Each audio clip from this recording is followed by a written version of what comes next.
Bonjour, vous êtes sur la chaîne Oupia. Avec Oupia, le français facile et amusant, nous révisons les verbes. Donc, les verbes et leur conjugaison. Le verbe définition. Le verbe est un mot qui se conjugue à différents temps. Exemple, le présent, le passé composé, etc. Différents modes. Exemple, l'indicatif, le subjonctif, etc. Et voix, active ou passive. Il varie aussi en nombre, le singulier ou le pluriel. En personne, exemple, je, tu, il, etc. Et parfois en genre, masculin ou féminin. Exemple, le couvert est mis, la table est mise.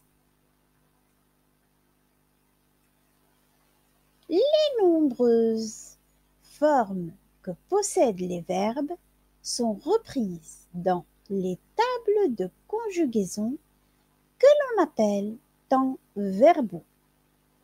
Chacun de ces temps, présent, passé composé, imparfait, etc., exprime une nuance de sens particulière. Nous allons voir de quoi il s'agit. Le rôle du verbe. Le verbe exprime des actions, des événements et des états en les situant dans le temps.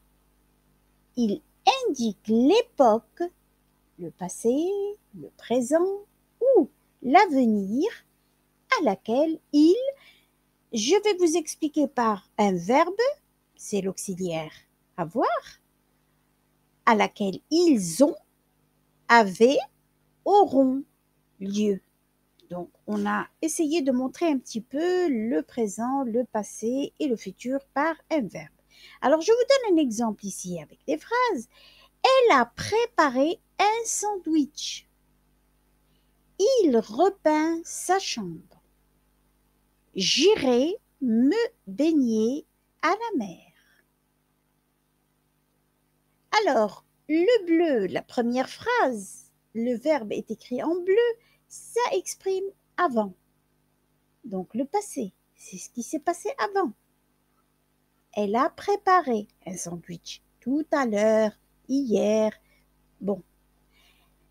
Présent maintenant. Ce qui est en rose, c'est-à-dire il repeint sa chambre. Repeint exprime le présent, maintenant, ce que je fais tout de suite. J'irai me baigner à la mer. J'irai, ça montre l'avenir, le futur, ce que je vais faire plus tard. Peut-être dans une heure, peut-être demain, peut-être dans un mois, dans un an, voyez? Donc, c'est plus tard. Les temps verbaux permettent de savoir si les actions se situent dans un passé ou dans un avenir plus ou moins proche du moment de la parole, ou encore si elles se déroulent pendant qu'on parle. Maintenant, là, tout de suite, c'est-à-dire pendant que je suis de faire le cours. Ce sont le passé composé, les futurs proches et simples, ainsi que le présent de l'indicatif. J'espère que c'est clair.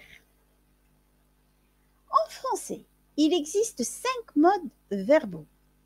Les modes possèdent de 2 à 10 temps verbaux. L'infinitif, présent et passé, le participe présent, passé et le gérondif, le subjonctif présent et passé, imparfait et plus que parfait, l'impératif présent et passé, l'indicatif présent, passé composé, imparfait, plus que parfait, passé simple, passé antérieur, futur simple, futur antérieur, conditionnel présent, conditionnel passé. Et je crois que sur ce, je vais vous quitter pour ne pas en dire plus. À une prochaine vidéo avec des exercices et plus de compréhension. On y reviendra certainement. Portez-vous bien.